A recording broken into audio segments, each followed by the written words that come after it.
के बा? पारस।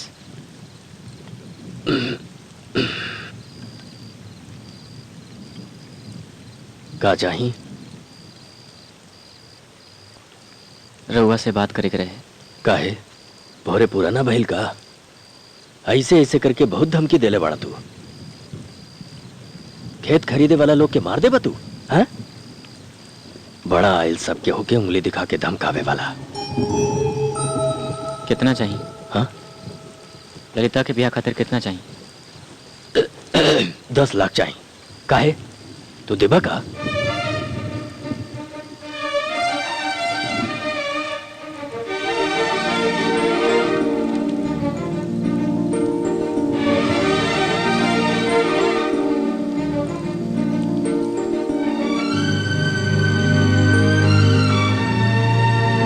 अब तक रहुआ जे खूनी है वो बहुत हो गई। अब खेतों के खोल हमरा गवारा नहीं की।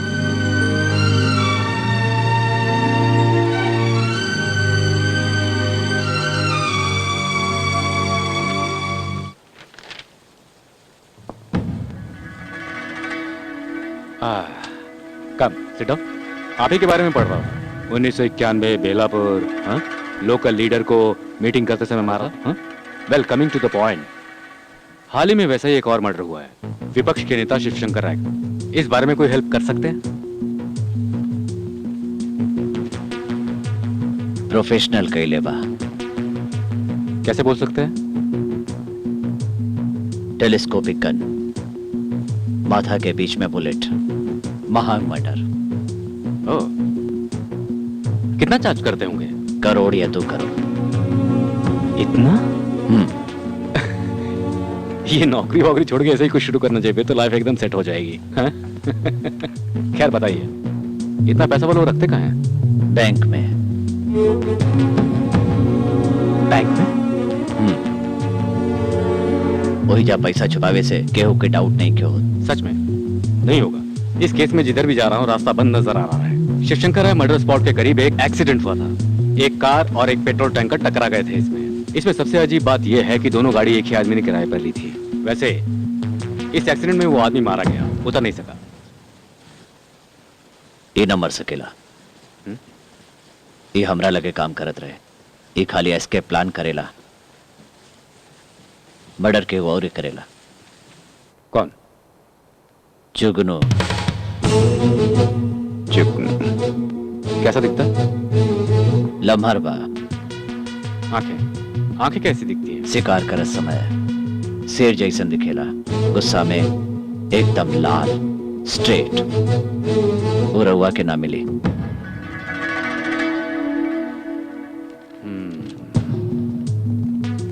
सभी जगहों पर ढूंढ लिया लेकिन एक जगह बच गई, banks. Let's search. Shivshankar Rai के मर्डर के 15 दिन पहले तक जितने भी नेशनलाइज्ड बैंक हैं उनमें 1 करोड़ या उससे ज्यादा अमाउंट किसी इंडिविजुअल अकाउंट में जमा हुआ, इस बात का पता लगाओ। सर, बैंक का लोग ऐसा इन्फॉर्मेशन ना देवेले। अरे तो रिश्वत दो। ऐसा कौन काम है जो उससे नहीं होता है? Search search search.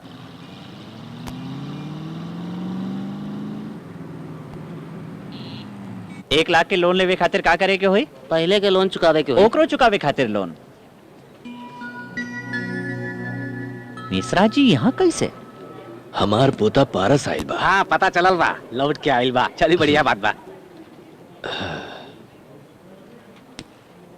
वही चेक देले बा। हाँ। हम तालुका मंजरी बैंक से बात कर रहल बानी। अकाउंट नंबर 791849 से हमरा के चेक आयल बा। हाँ, कस्टमर के हम बढ़िया से जानी लिया। यदि रहुआ बैलेंस चेक करके बता दे हम तो हम कैश पे कर दे, बाकी हम बाद में देख ले। बैंक अच्छा बना सर। लड़की भी अच्छी है ना सर? वो अंदर बनन सर। हेलो सर, नेम जुगनू कुणाल सर। अकाउंट नंबर 791849 सर। पिछला 2 बरस से अकाउंट ऑपरेट कर रहा बा। अच्छा, पहचान करता का कोई डिटेल है क्या? रिकॉर्ड के एड्रेस पे इंक्वायरी करे पे पता चला रॉन्ग एड्रेस बा। फिलहाल कितना अमाउंट है? 1 करोड़ बा सर। हाल में कोई ट्रांजैक्शन? कुछ दिन पहले 10 लाख को बैंक में ट्रांसफर भइल बा। कहाँ पर? कनक मंदिरा ग्रामीण बैंक। क्या नाम है? प्रशांत। आपका नहीं, वो जुगनू कुणाल। जुगनू कुणाल। ऑफिस चलिए सर। हाँ, ताल्लुक बोलो।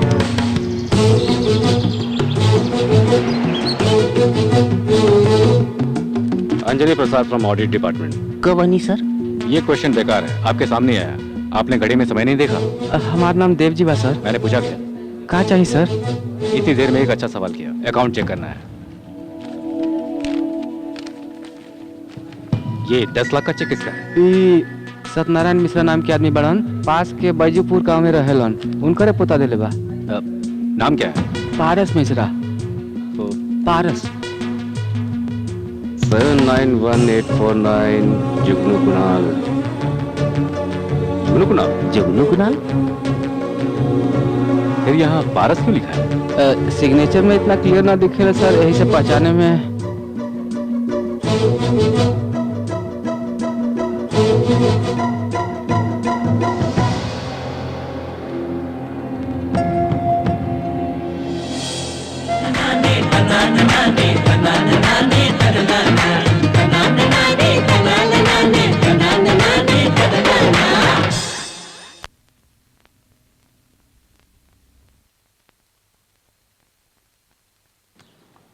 Hello.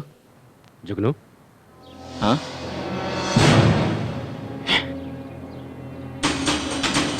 Yes, come on, move fast, come on, hold that side. Shakil, you go that side. Okay, sir. Ravi, you that side. Okay sir. Huh? Cover this area also. Ravi, सर। तुम first floor पे चले जाओ, वहाँ से backyard cover. Okay. Sorry Mishra ji, आपको दिक्कत हो रही है। कुछ मिला क्या? नहीं क्या सर? तो पीछे जाकर ढूंढो। मिश्रा जी, आपके घर में एक लड़का रहता है जो आपका पोता नहीं है। उसका नाम जुगनू है। वो प्रोफेशनल किलर है। विपक्ष के नेता शिवशंकर राय के मर्डर में उसका नाम है। हाँ, ऐसा ही को टीवी के सामने आने को बोलो।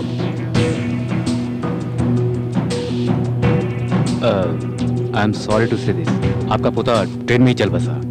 उसकी बॉडी गांधी हॉस्पिटल मोर्चरी में है। क्या हुआ? कहूँ नहीं कि सर? मुझे पता था नहीं मिलेगा।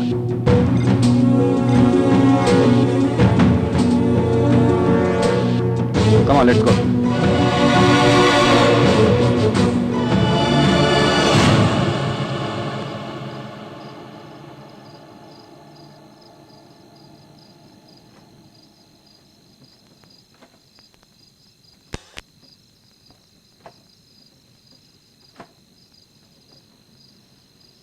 हमनी के घर के पोता, हमनी के घर के बाकी ना बाहर के केहू आके बतौलस, तबले हमनी के पता न चलल। ओकरा आइला पे रंगोली, ओकरा आइला पे मिठाई बनल और ओकरा कारण चिल्लैबो कैनी सर। अब देखी 4 लोग में गधा बन गई नी। यही से केहू के आइला पर स्वागत ना करे के चाहिए, पूछताछ करे के चाहिए। 12 बरिस के बाद घर लौट के आयल इंसान के पारस ना समझब तो हमनी और क्या समझब? पोस्टमैन समझता। भगवान के कृपा से शादी होखला के बाद पुलिस आयल, पहले आयल होके तब। और का होखे? उठावल गई पत्तल, उठावल गई कुर्सी और निकालल गई तोरन सबके बीच हमनी घूमत रह जाती और हमनी के लड़की जिंदगी भर खातिर घरे में रह जाए। कितना आराम से कह देनी भाई साहब, बियाह टूटाई तो और कुछ बात जाई। 10 लाख खर्चा जो कैले बानी। का कहल जाओ, अभी सब हमनी के बदनसीबी बानू। पुजारी जी के घर राम जी गइलन और हमनी के घर चलाइल रावण। हमरा लगाता हमनी के पारस के उहे मरले हो सकेला। जब शिवशंकर के मार दिलस तो ई कौन बड़का बात बा? ठीक कहला। अच्छा भाई, पुलिस एजा आ गइल ना था मर्डर के शक हमरे ऊपर लोग डाल हो देता। सकत रहे। हाँ करेक्ट सर, वो बहुते खतरनाक बा। यदि वो खतरनाक ना रहित तो नरसिंह के माथा पे बंदूक रख के खेत से घेरा निकलवा सकत रहे।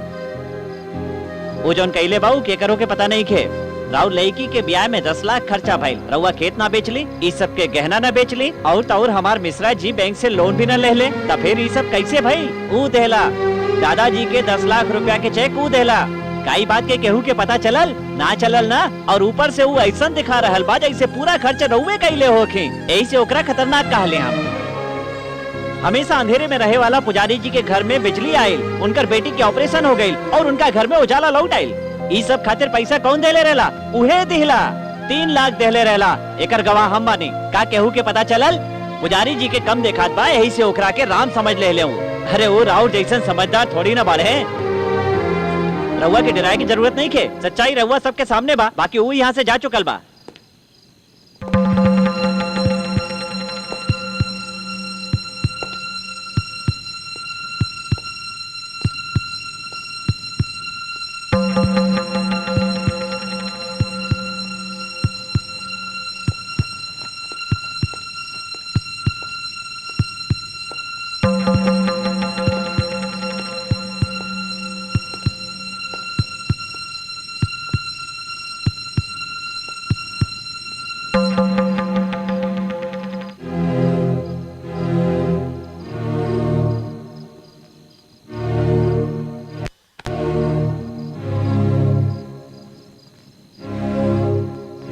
जेकरा सांच कहे के हिम्मत नहीं खे ओकरा झूठो कहे के हक नहीं खे। हमरा में हिम्मत बा। हमें जा ई सांच बतावे आयल रही जे हम पारस नहीं खे। बाकी उनका दिखला के बाद पारस ना आ सकी ई बतावे के चाहिए। और जब रहुआ के देखनी तो हमरा वो बतावे की हिम्मत ना भई। हम सबसे झूठ बोलनी, बाकी हम खाली झूठ बोलनी, धोखा ना देनी। वैसे ही दोनों में फर्क का बा? सांच ना बतावल झूठ बा, झूठ के सांच में बदलल धोखा होखेला। हम झूठ कहनी जे हम पारस बानी, बाकी पारस बने खातिर धोखा ना देनी। यही से केहू शक कैलस तब वो के सहनी, केहू बेइज्जती कैलस उहो सहनी। प्यार करे वाला के सामने सिर झुका देनी। पुलिस लोग से बच के निकलला के बादो यही जावे के एक के कारण बता दादाजी। हमरा दू लोग के सवाल के जवाब देवे के रहला है। एक रहुआ बानी और दूसर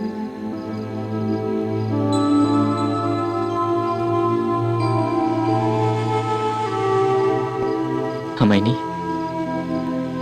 सब बताइनी। अब रावर मर्जी।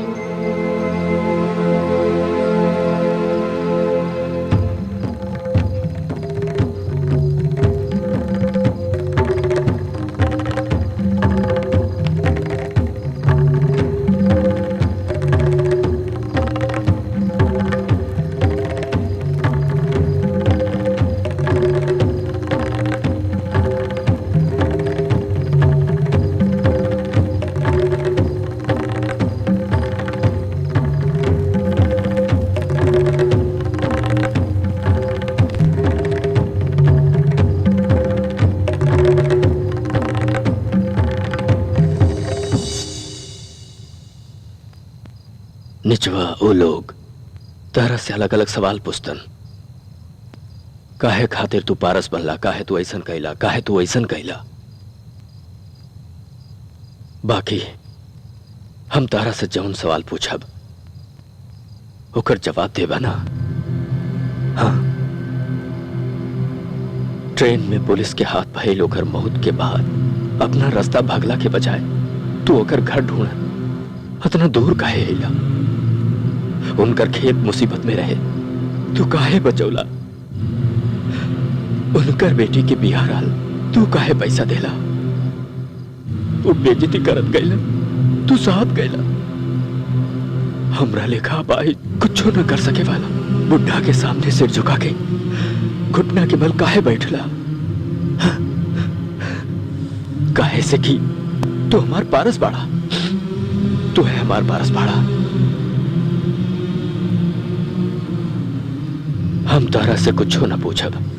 असल में तो जब तू नरसिंह जैसन आदमी के मजबूर कैला और जे दिन खेत में घेरा के हटवा देला तबे पूछे के चाहत रहे। 25 बरस की उम्र में 10 लाख के चेक दे रहा बाड़ा, तब पूछे के चाहत रहे जे तू कौना काम कर रहा बाड़ा।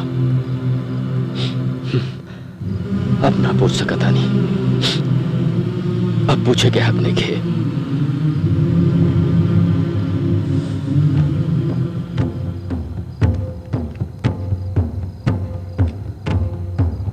ये हम बड़ शौक से ओके दिलवले रही, तभी ओकर जान ले रहे। बाकी अभी तहार जान बचाई। सब कह रहा बाड़े जे तू जुर्म कैले बड़ा, हम कह रहा बानी जे तू जाके युद्ध करा।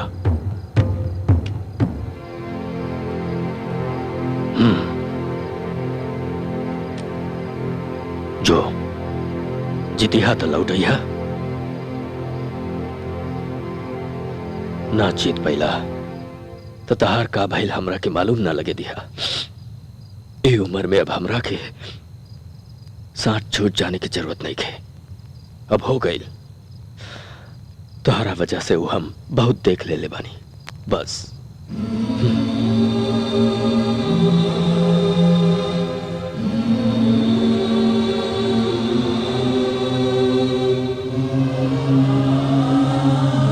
संभाल के।